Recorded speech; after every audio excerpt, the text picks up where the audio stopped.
What's going on, guys? Mimic here with another video. In this video, I'll be giving you guys my final review of the game as a whole. I'll cover my thoughts on the loot systems in the game. We'll talk a little bit about the PvP systems in the game, the leveling system, how guilds work, how to effectively farm for your gear pieces, and of course, we'll talk about the pay-to-win systems of the game. And at the end, I'll give you my final rating of the game going into global launch on September 17th of this year. This and more. But real quick, if you enjoy the content, don't forget to smash the like button. If you want to connect with me and my guild, which I'll be leading in NA, feel free to join us on our Discord in the description. And last but not least, if you would like to be the first to see new videos released from my channel, don't forget to hit that subscribe button. I appreciate all of your continued support, and I'm grateful for your time. That being said, let's jump in. All right, so to begin, we're going to talk about the loot systems inside Throne and Liberty. There are a few different systems that you got to learn, so I'm going to break them down now.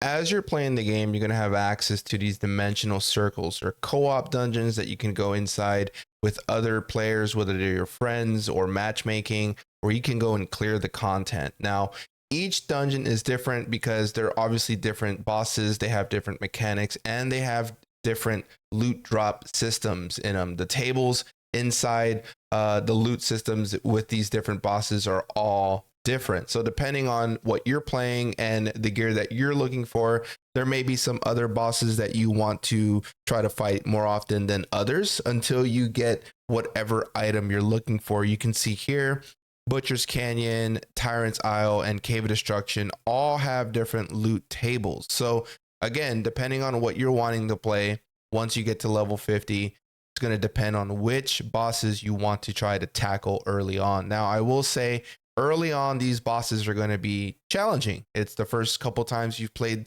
the boss, you're still learning the mechanics, and it's going to be a lot of fun, guys. I had so much fun playing this game early on, and that fun continued throughout the hundreds of hours that I played the game. And these dungeons are a lot of fun. You can even increase the challenge difficulty, which you see there, which is going to increase the chance of you getting said items that you're hunting down. So if you're up for a challenge, try the challenge mode. It's definitely going to give you a run for the money so you can get those loot items. Another way that you can do your loot, trying to get loot, end game loot items that you're trying to get, are these guild raids. We'll talk a little bit more here soon about the guilds and how important they are in the game, but this is another option for you. If you join a guild early on that's active, you guys can unlock these bosses, which you can do weekly, and each boss is different. Just like all the co-op bosses, they all drop really solid gear. You can see they're the Reaper's Hands of Death, probably some of the best hands you can get early on. Very solid for any DPS.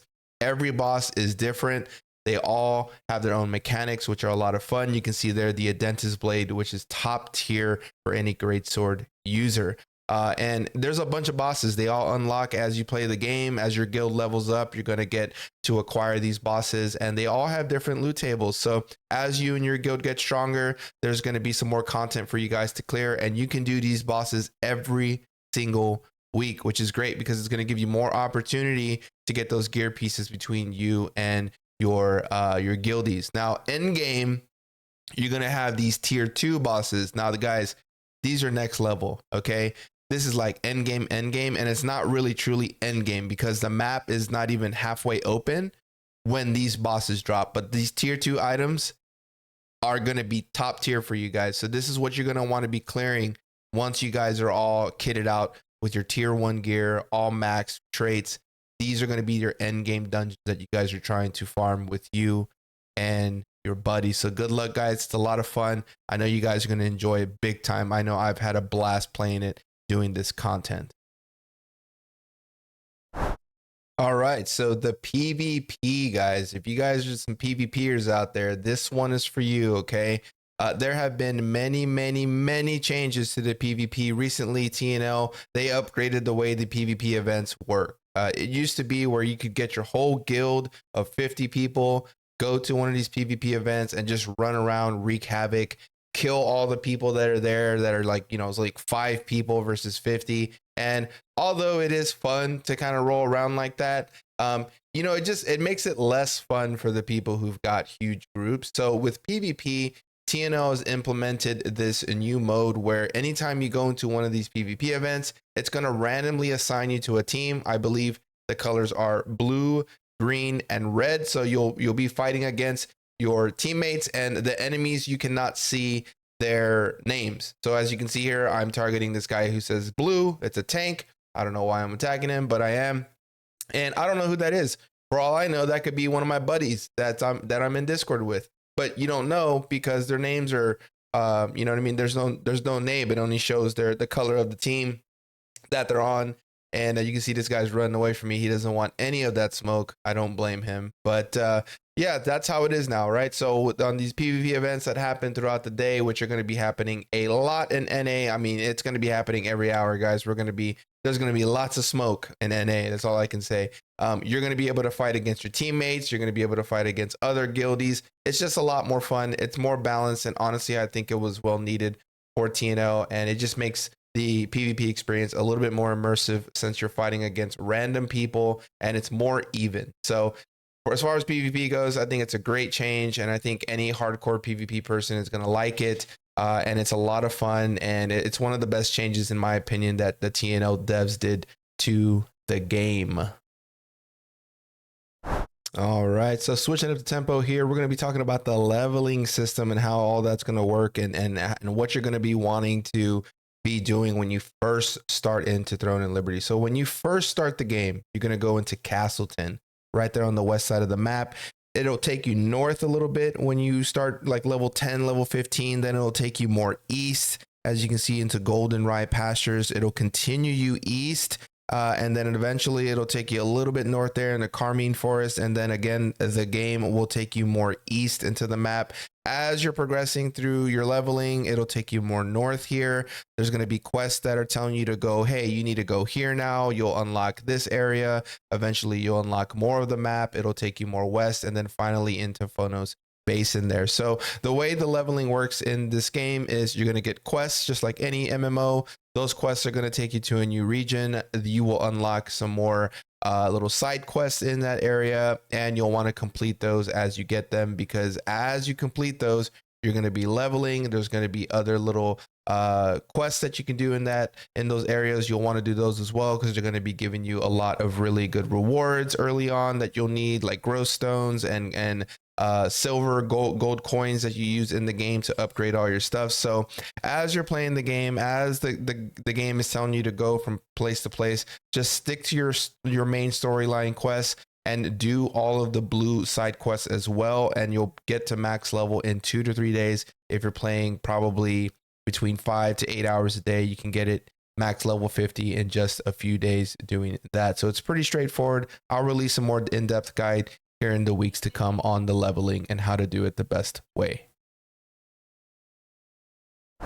All right, so guilds are very, very important in this game. You literally cannot play this game unless you're in a guild.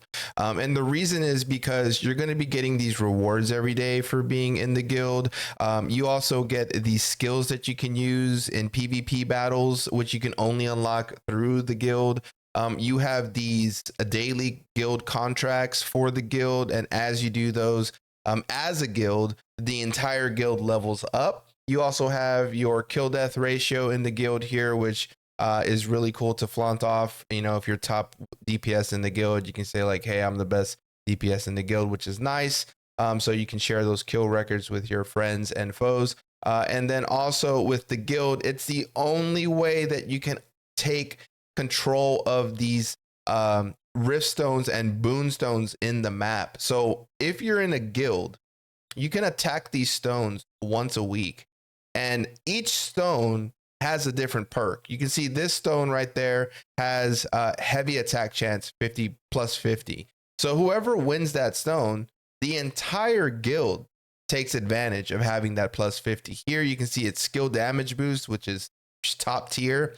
If you can take that stone as a guild and defend it, your entire guild will have that stat.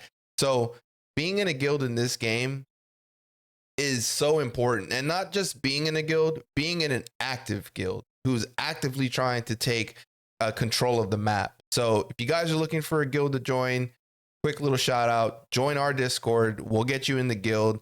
Yes, a lot of the spots have already been filled up, but I am still taking reserves, and there are still some few spots for main activity players in my guild. So check the Discord link in my description if you're wanting to play in a guild that's very knowledgeable, friendly, noob friendly, vet friendly, and just overall a good time. It's always a good time in our Discord. But, you know, having a guild, being able to do these guild raids right here, as you see every week, we're going to get you fed loot. You're going to get the loot. You just got to join a good guild that is active, that is progressing every day. And I promise you guys will eventually get this end game loot, and it's going to be a great, great time. So guilds, have to join one. Got to do it.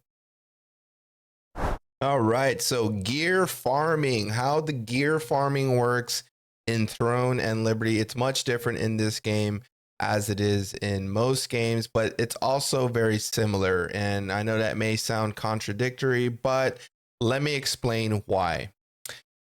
In this game, like most MMOs, you can go to like certain areas in the game. Like there's certain dungeons, open world dungeons, where you can only acquire certain items in those dungeons, and they are valuable because they're good items. But honestly, guys, I'm just being straight up. I've played this game so much. The drop rate in this game is atrocious. Okay, and it used to be worse. There was a time where these general boots, like literally, it had been like 2 or 3 months of playing the game, and there was one pair of boots on the server, and they sold for like 70,000 Lucent. It was insane. And then they adjusted some of the loot tables and the drops, and then more started to come out, and then some bots started to come out more. And what ended up happening was eventually through time, yes, the loot made it to the auction house, but the way the loot works in this game is most of the items that you're going to want drop off these dungeons. Most of them, not all of them, but I'd say about 90% of them. Yes, there's some specialty items where you have to go into an open world dungeon to get, because they don't drop anywhere else but that dungeon. So, you're going to have to open world farm. If you're used to playing WoW, Guild Wars, things like that, farming for hours and hours and hours, not getting an item. If you're into that, there's going to be some of that content in the game, but most of this grinding for your loot is going to be doing these dungeons, trying to kill these bosses, get their loot table, and then upgrade the items that you got because you need traits from those items. So, if you're doing open world farming, don't expect to get the item you're trying to get in, a few hours, even a few days. You might have RNG luck and you might get it, right off the rip, but you also might farm for a whole week or two and not get it as well. So that's my take on the loot systems and the RNG farming. It is definitely not for the weak-hearted. You're gonna have to put in some sweat equity. You're gonna have to put in the time. But once you get that item, it's gonna be all well worth it. Until then, just do your open world dungeons like this and try to get your base gear sets leveled up as soon as you can, because it's gonna make everything else much easier to do. Now, talking about the elephant in the room, guys, and I wanted to leave this for my last topic because it is a main topic for me and a main topic for a lot of people, is the pay to win systems in the game and how they work. I'll try to break it down as easily as I can, but it's just one of those things you have to play the game to fully understand how it works. But at a base level, you can buy Lucent in the game. Here's the special shop. If you want to swipe with real life money, you can buy in-game Lucent. That's what it looks like. There's different packages you can buy. I think the largest package they have is like $100, or I think actually it's $75 US, and you get 4,100 Lucent, which is a decent amount, right? You can take this money after you've swiped on your credit card, charging you 22% interest on your Chase Freedom card, and you can come over here into the auction house and you can buy whatever the heck you want. You can buy swords, you can buy armors, you can buy whatever it is your heart desires, okay? You're going to pay a premium for it, but you'll be able to get it, okay? So in a sense, the game is pay to win, but I'm going to explain why it's not. Because the best items in the game cannot be bought with Lucent. I'll touch more on that here in a second. But the main reason you want to swipe in this game is to max out your traits. That's the main reason you want to swipe, because traits in this game make or break your player. And each item, you can have different traits on it. Okay. And I'll get into theory crafting in a different video on what items are the best items and what traits are the best traits on all of them. That's a whole different subject. I could talk an hour on that subject. But in short, you can come into the auction house. You can look for whatever.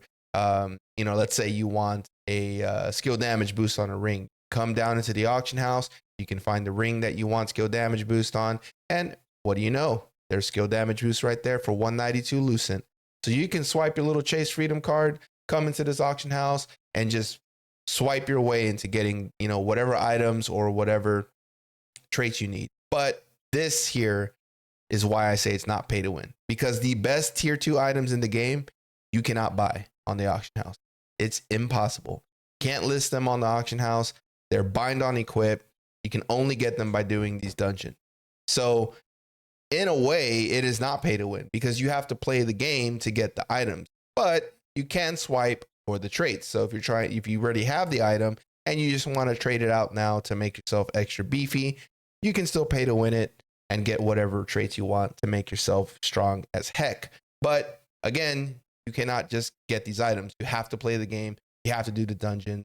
And it's very, the tier 2 dungeons are no joke. You're going to wipe for hours on them. Okay. So in a sense, it's not pay to win. In another sense, it is pay to win. I'll let you guys decide what you guys figure. I don't have any gripes against it. I've always said it's pay to progress. You can flame me in the comment section. It is what it is. But that's how the Lucent works in the game. That's how the pay to win system in the auction house works in the game. Hope it made sense in this quick little talk about it.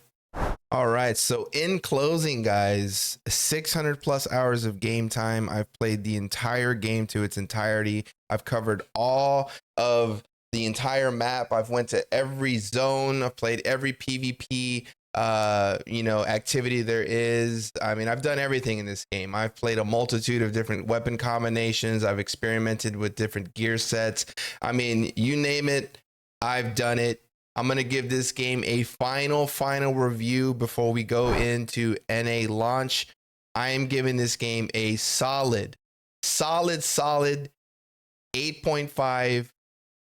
If I'm having a great day, I'm giving it a 9. Out of every MMO I've ever played, out of every experience I've ever had, any encounter in PvP, doesn't matter.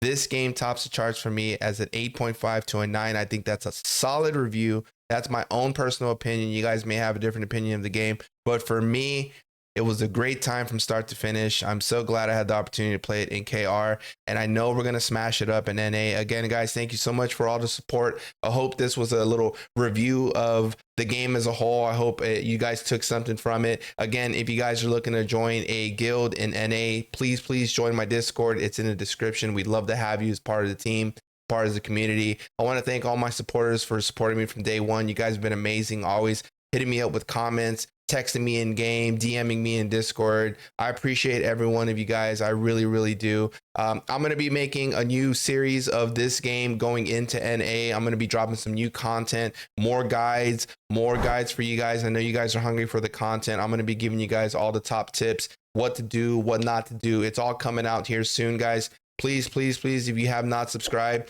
smash the subscribe button. It helps me out tremendously, helps me push out these new videos out to new people that are interested in playing the game, and it helps build a community. Thank you guys once again for all your support. Until next time, peace.